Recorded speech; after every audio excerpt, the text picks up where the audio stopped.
IAS Bharatvarsh में आपका स्वागत है। पिछले एपिसोड में हमने अक्षांश रेखाओं पर चर्चा की थी। आज अगला एपिसोड है और आज हम चर्चा करने जा रहे हैं देशांतर रेखाओं पर। तो चलिए हम पहले जान लेते हैं देशांतर रेखाएं क्या हैं, ये समझने का प्रयास करते हैं। जैसा कि पिछले दिन हमने देखा था अक्षांश रेखाएं। अक्षांश रेखाओं की विशेषता ये होती है कि ये पूर्व से पश्चिम या पश्चिम से पूर्व की ओर खींची गई होती है, परंतु देशांतर रेखाएं ठीक इसके अपोजिट होती हैं, इससे विपरीत होती हैं, उल्टी होती हैं। देशांतर रेखाएं उत्तर से दक्षिण की ओर खींची जाती हैं। देशांतर रेखाएं उत्तर से दक्षिण या दक्षिण से उत्तर की ओर खींची जाती हैं। जिस तरह से विषुवत रेखा की चर्चा हमने पिछले दिनों की थी और यह भी बताया था कि विषुवत रेखा शून्य अंश अक्षांश को कहते हैं, इसी तरह से एक ऐसी देशांतर रेखा होती है जिसे शून्य देशांतर माना जाता है। उत्तर से दक्षिण इनका अस्तित्व होता है। ये रेखाएं उत्तर से दक्षिण या दक्षिण से उत्तर की ओर खींची जाती हैं। इन्हें दूसरी भाषा में याम्योत्तर रेखाएं भी बोलते हैं। क्या बोलते हैं? याम्योत्तर रेखाएं। देशांतर रेखाएं उत्तर से दक्षिण की ओर खींची जाती हैं, इस तरह से। और इन रेखाओं को देशांतर रेखाएं कहते हैं या याम्योत्तर रेखा कहते हैं। आप चर्चा करते हैं ग्रीनविच या ग्रीनिच या शून्य अंश देशांतर। ग्रीनिच या शून्य अंश देशांतर। ग्रीनिच वेधशाला से होकर के एक रेखा खींची गई है। देशांतर रेखा खींचने के लिए सबसे पहले लंदन स्थित ग्रीनिच वेधशाला से होकर के एक प्रधान देशांतर रेखा खींची गई है। इसी को हम शून्य अंश देशांतर भी कह सकते हैं। इसी को हम शून्य अंश देशांतर भी कह सकते हैं। दरअसल ये शून्य अंश देशांतर ही होता है। तो ये है ग्रीनिच रेखा या शून्य अंश देशांतर। अब इसके बाद हम देखते हैं और देशांतर रेखाएं। और कौन सी देशांतर रेखाएं होती हैं? इस ग्रीनिच देशांतर रेखा के पूर्व में एक एक अंश के अंतराल से 180 रेखाएं पूर्व में और 180 रेखाएं पश्चिम में ग्लोब पर खींची गई हैं। इनको हम पूर्व के देशांतरों को पूर्व देशांतर और पश्चिम के देशांतरों को पश्चिम देशांतर के रूप में जानते हैं। इस तरह से हमारी ये देशांतर रेखाएं हुई। आपने इसके पहले एपिसोड में पढ़ा है अक्षांश रेखाएं पूर्ण वृत्त हुआ करती थी। हमारी अक्षांश रेखाएं जो भी खींची जाती थी वो पूर्ण वृत्त हुआ करती थी, लेकिन जो देशांतर रेखा होती है वो पूर्ण वृत्त नहीं होती, ये सिर्फ अर्धवृत्त होती हैं। और कहाँ से होकर गुजरती हैं? उत्तरी ध्रुव से निकल करके दक्षिणी ध्रुव तक या दक्षिणी ध्रुव से निकल करके उत्तरी ध्रुव तक खींची गई होती है सारी देशांतर रेखाएं। और इस तरह से एक देशांतर रेखा का अस्तित्व कैसा होता है? अर्धवृत्त के रूप में। सिर्फ इतना ही होता है। एक देशांतर रेखा का अस्तित्व केवल अर्धवृत्त होता है। यह अगर इधर कोई देशांतर रेखा भी बन सकती है,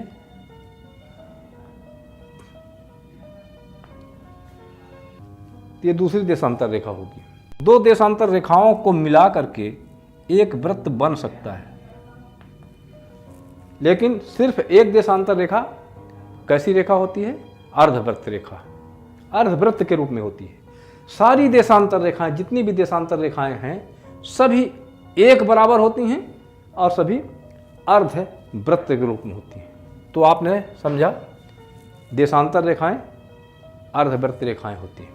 अब देखते हैं अगले टॉपिक पर विचार करते हैं, पूर्वी एवं पश्चिमी देशांतर रेखाएं। पूर्वी एवं पश्चिम देशांतर रेखाएं, अभी इसके पहले भी हमने बताया है, ये रेखाएं दो तरह की होती हैं, पूर्वी देशांतर और पश्चिम देशांतर। ग्रीनिच रेखा या शून्य अंश देशांतर के पूर्व में जितनी रेखाएं खींची जाती हैं वो पूर्वी देशांतर कही जाती हैं, और ग्रीनिच रेखा के पश्चिम में जितनी रेखाएं खींची जाती हैं वो पश्चिम देशांतर के रूप में जानी जाती हैं। अब चर्चा कर लेते हैं देशांतरों की संख्या पर, इनकी संख्या कितनी है। पहले भी हालांकि चर्चा की गई है, परंतु इनकी संख्या पश्चिम में 180 और पूर्व में भी 180 है। पश्चिम में 180, पूर्व में 180, यानी कुल 360 होती है। इनकी कुल संख्या होती है 360, यानी अक्षांश रेखाओं की दुगनी। अक्षांश रेखाएं कितनी होती थी? कुल 180 होती थी, 90 उत्तर 90 दक्षिण, लेकिन ये देशांतर रेखाएं उसकी दुगनी है, 180 पश्चिम में और 180 पूर्व में। कुल मिलाकर के 360 अंश होते हैं और 360 देशांतर रेखाएं भी खींची जाती हैं। इनके उपभाग भी होते हैं। एक देशांतर रेखा 60 भागों में बांटी जाती है, जिसे हम मिनट के रूप में जानते हैं। मिनट को भी और 60 भागों में बांटा जाता है, जिसे हम सेकंड के रूप में जानते हैं। ये देशांतर रेखा के उपभाग हैं। तो देशांतर रेखाएं आपके समझ में आया होगा, और अब हम चर्चा करते हैं देशांतर रेखाओं का उपयोग। देशांतर रेखाओं का उपयोग, पिछले एपिसोड में हमने अक्षांश रेखाओं का उपयोग बताया था, लेकिन अब देशांतर रेखाओं का उपयोग किन कामों में होता है ये हम जानने का प्रयास करते हैं। इनका पहला उपयोग है स्थिति निर्धारण। पिछले एपिसोड में हमने चर्चा की थी कि किसी स्थान की स्थिति को जानने के लिए हमें कुछ रेखाओं की आवश्यकता होती है।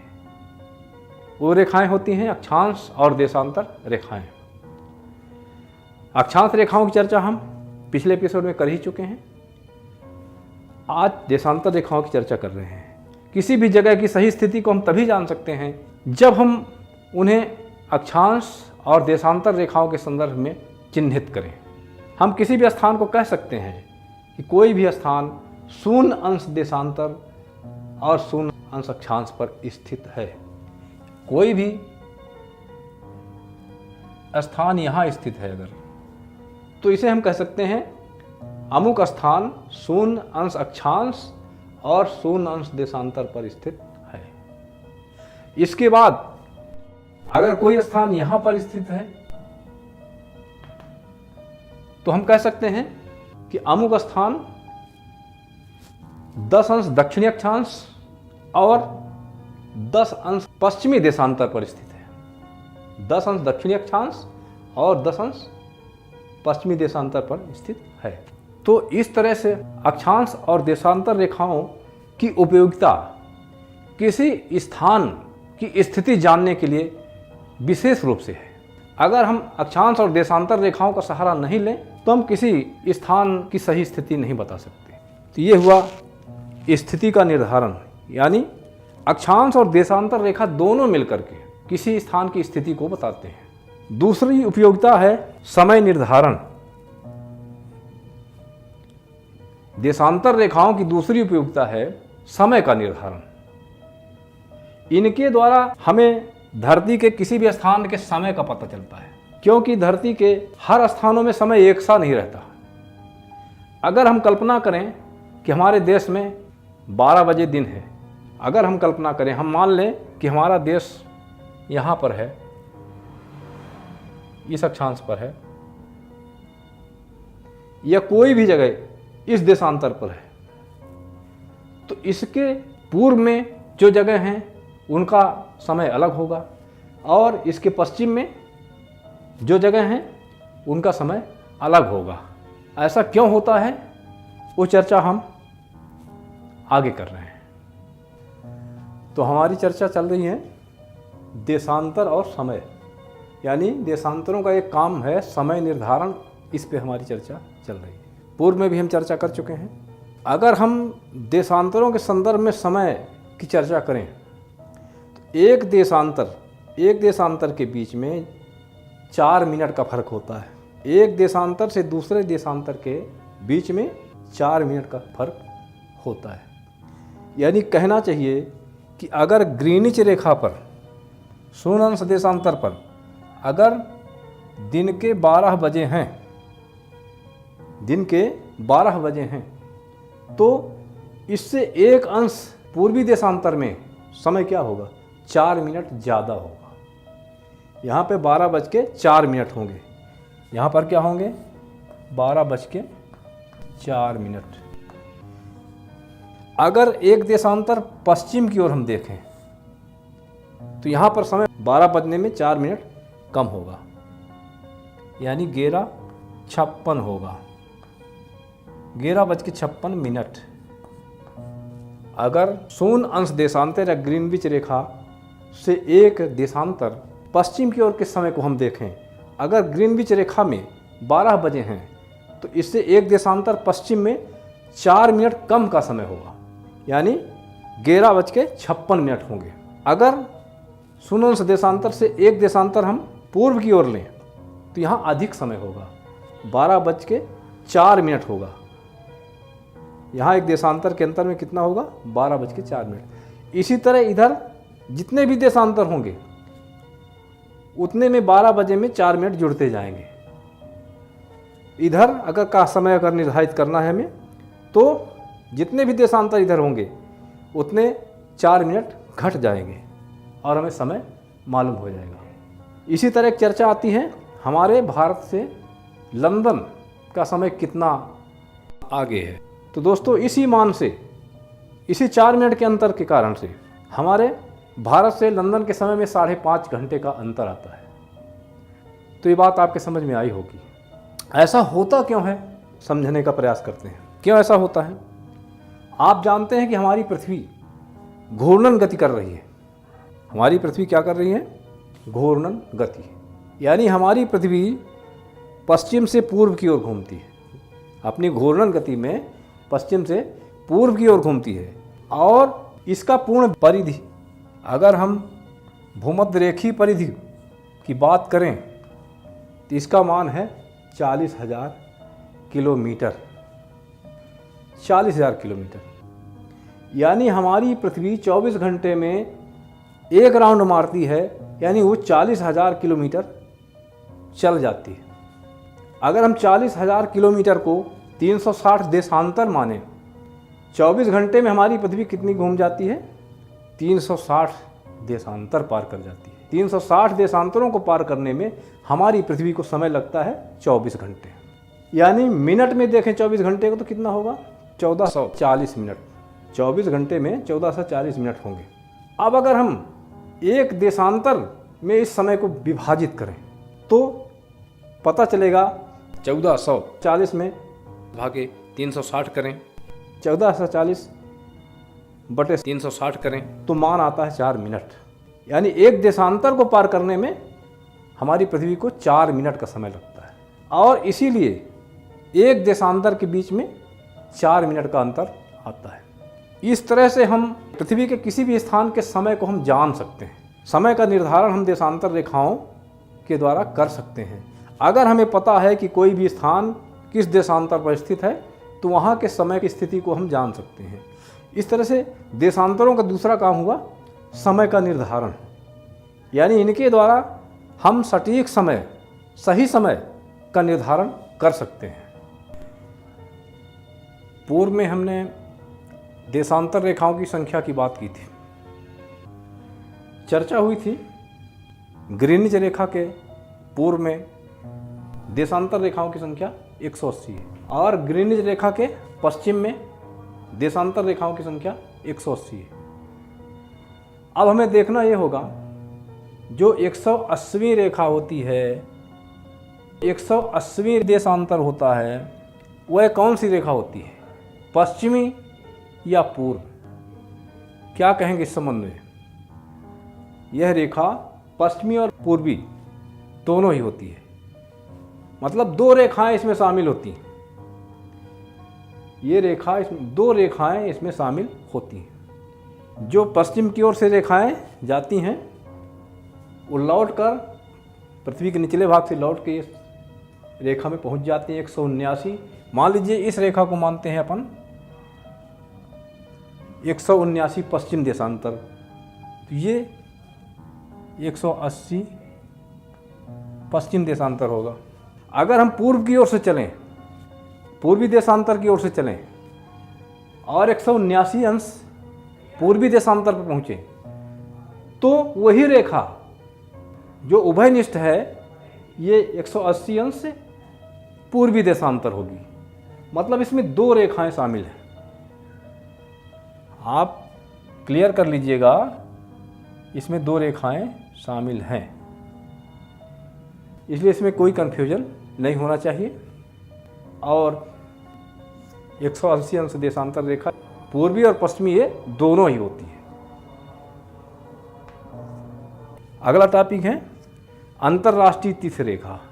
अब ये एक सवाल और है, हमने पहले भी चर्चा की है कि देशांतरों में एक देशांतर के अंतराल में 4 मिनट के समय का अंतर होता है, और इस अंतर के कारण अगर हम एक दिवस की गणना करें, एक दिन की गणना करें, तारीख की गणना करें, तो कहाँ कौन सा तारीख होगा, एक असमंजसपूर्ण बात हो जाती है। इसके बारे में हम चर्चा कर लेते हैं। ये 180 अंश देशांतर के सहारे ग्लोब पर एक रेखा खींची जाती है जिसे अंतर्राष्ट्रीय तीर्थ रेखा बोलते हैं। परंतु ध्यान दीजिएगा, अंतर्राष्ट्रीय तीर्थ रेखा 180 अंश देशांतर के सहारे खींची जाती है, वो एकदम सीधी नहीं होती है। वह कई बार इस रेखा को छोड़कर पूर्व में चली जाती है और कई बार पश्चिम में चली जाती है। मतलब 180 अंश से कई बार पलायन करती है, फिर 180 अंश में पुनः आ जाती है और इस तरह वो पूरी होती है। कहना चाहिए कि 180 अंश देशांतर जो है एकदम सीधी रेखा है, परंतु अंतर्राष्ट्रीय तीर्थ रेखा जो होती है अपनी अंतर्राष्ट्रीय तीर्थ रेखा, वो 180 अंश देशांतर के सहारे पे चलती है, परंतु एकदम सीधी नहीं चलती। कुछ जगहों पर 180 अंश देशांतर के साथ ही चलती है, परंतु कुछ जगह इसका साथ छोड़कर पूर्व में चली जाती है और कुछ जगह इसका साथ छोड़कर पश्चिम में चली जाती है, पुनः इसमें आकर मिल जाती है, जिसे हम अंतर्राष्ट्रीय तीर्थ रेखा कहते हैं।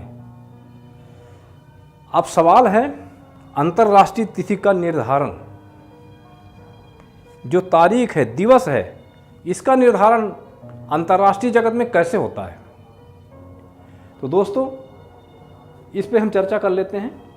यह निर्धारण इसी रेखा से होता है, 180 अंश देशांतर या अंतर्राष्ट्रीय तिथि रेखा से ही अंतर्राष्ट्रीय तिथि का निर्धारण होता है।